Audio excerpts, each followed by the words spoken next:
Bismillahirrahmanirrahim. Assalamualaikum warahmatullahi wabarakatuh.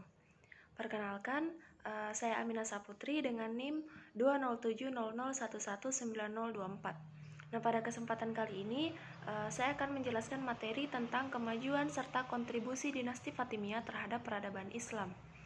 Kejayaan dinasti Fatimiyah terjadi setelah berhasil menguasai Mesir, yang mana kejayaannya ini berlangsung selama kurang lebih 200 tahun. Mesir menjadi pusat kekuasaan yang mencakup Afrika Utara, Sisilia, pesisir Laut Merah Afrika, Palestina, Suriah, Yaman, dan Hijaz. Sejarah telah menjadi saksi bahwa dinasti Fatimiyah ini perlu diperhitungkan dalam keikutsertaannya mewarnai peradaban Islam yang gemilang. Di berbagai bidang, dinasti ini memberikan hasanah yang berbeda dari yang sebelumnya. Ini menunjukkan bahwa dinasti Fatimiyah ini mampu memilah dan memilih sesuatu yang dimungkinkan dapat memberikan keberuntungan baginya.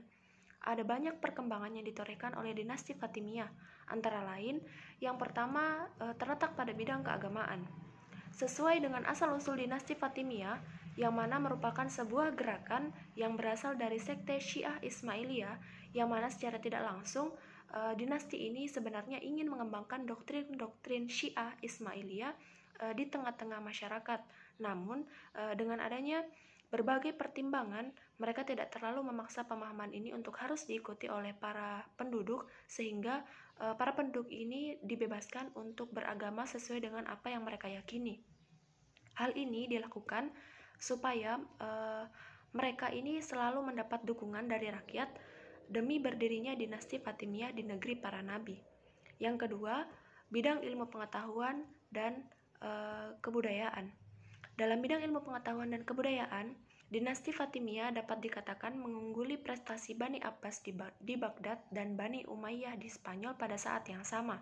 Perkembangan ilmu pengetahuan pada masa dinasti Fatimiyah mencapai kondisi yang sangat mengagumkan.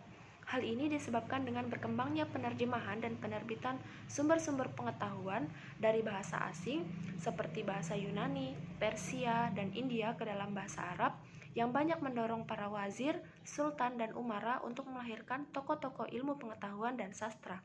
Di antara tempat berkembangnya ilmu pengetahuan pada masa dinasti Fatimiyah adalah dengan berdirinya masjid dan istana yang kemudian dijadikan sebagai tempat basis ilmu pengetahuan. Selanjutnya, Khalifah Al-Hakim mendirikan sebuah akademi yang sejajar dengan lembaga-lembaga ilmu pengetahuan di Cordova, Baghdad, dan lain-lain. Pada tahun 1005 Masehi, akademi ini diberi nama Dar al-Hikmah. Selain ilmu-ilmu keislaman, juga diajarkan ilmu astronomi, astrologi, kedokteran mata, kimia, filsafat, dan sebagainya. Kehadiran Universitas Al-Azhar di Kairo, Mesir merupakan salah satu bukti nyata hasanah Islam Syiah Fatimiyah. Pasalnya, Al-Azhar ini berasal dari sebuah masjid yang dibangun oleh Panglima Besar dinasti Fatimiyah, yaitu Jauhar Asy-Syaqqali pada tahun 359 Hijriah sebagai tempat ibadah semata. Setelah 6 tahun berfungsi sebagai tempat ibadah, barulah bangunan ini dijadikan sebagai tempat kegiatan belajar dan majelis ilmu pengetahuan bermazhab Syiah Ismailiyah. Khalifah Fatimiyah pada umumnya juga mencintai berbagai seni termasuk seni arsitektur atau bangunan. Mereka mempercantik ibu kota dan kota-kota lainnya dengan berbagai bangunan yang megah. Masjid Agung Al-Azhar dan Masjid Agung Al-Hakim menandai kemajuan arsitektur zaman Fatimiyah. Khalifah juga mendatangkan sejumlah arsitek Romawi untuk membantu menyelesaikan 3 buah gerbang raksasa di Kairo dan benteng-benteng di wilayah perbatasan Bizantin. Semua ini merupakan sebagian dari peninggalan sejarah pemerintahan Syiah di Mesir. Yang ketiga adalah bidang ekonomi dan sosial. Tidak hanya berhenti dalam toleransi keagamaan dan ajaran, memberi rasa aman dan tentram dalam setiap warganya, dinasti ini juga mempunyai perhatian yang sangat besar dalam hal sosial kemasyarakatan. Hal ini diapresiasikan dengan dibangunnya perguruan tinggi, rumah sakit, permandian, dan pasar-pasar. Sementara itu, dalam bidang perekonomian, Mesir saat itu menjadi pusat perdagangan dan mengungguli perekonomian dari daerah-daerah yang lainnya.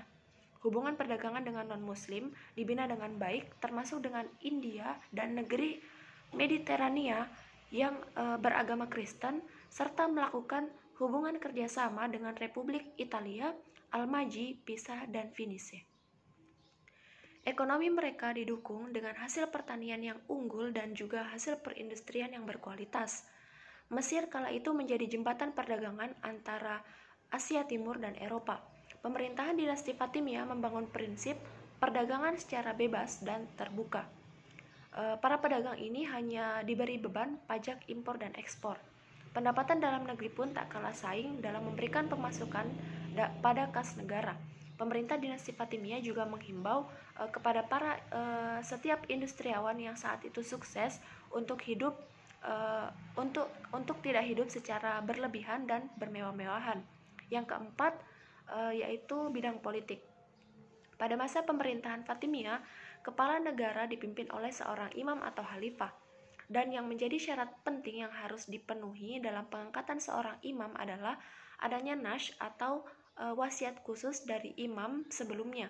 Baik wasiat itu dikemukakan di hadapan umat Islam secara umum atau hanya diketahui oleh orang-orang tertentu sebagian dari mereka saja.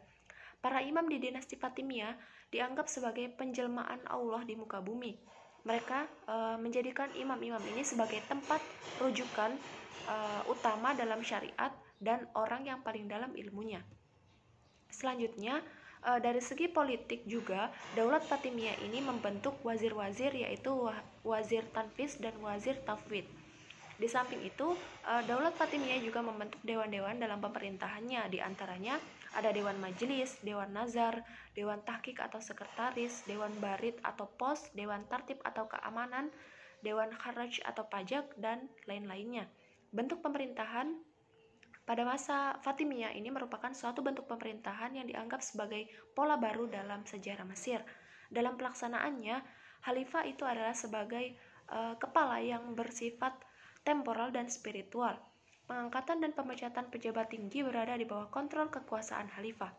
Menteri-menteri wazir kekhalifahan ini dibagi menjadi dua kelompok, yaitu ada kelompok militer dan kelompok sipil. Untuk yang membidangi kelompok militer itu diantaranya ada urusan tentara, perang pengawal rumah tangga khalifah, dan semua permasalahan yang menyangkut keamanan. Kemudian untuk yang termasuk ke dalam kelompok sipil itu diantaranya ada kodi, ketua dakwah, inspektur pasar, bendaharawan negara, wakil kepala urusan rumah tangga khalifah, dan kori. Selain dari pejabat di istana ini, ada beberapa pejabat lokal yang diangkat oleh khalifah untuk mengelola bagian wilayah Mesir, Syria, dan Asia Kecil. Ketentaraan dibagi ke dalam 3 kelompok. Yang pertama, ada amir-amir yang berdiri dari pejabat-pejabat tinggi dan pengawal khalifah. Kemudian yang kedua, para opsir jaga. Dan yang ketiga adalah resimen yang bertugas sebagai hafizah Juyuziyah dan Sudaniyah. Baiklah, sekian pemaparan materi mengenai kemajuan serta kontribusi dari dinasti Fatimiyah terhadap peradaban Islam. Sekian dan terima kasih. Kurang dan lebihnya mohon dimaafkan. Wabillahi taufiq wal hidayah. Wassalamualaikum warahmatullahi wabarakatuh.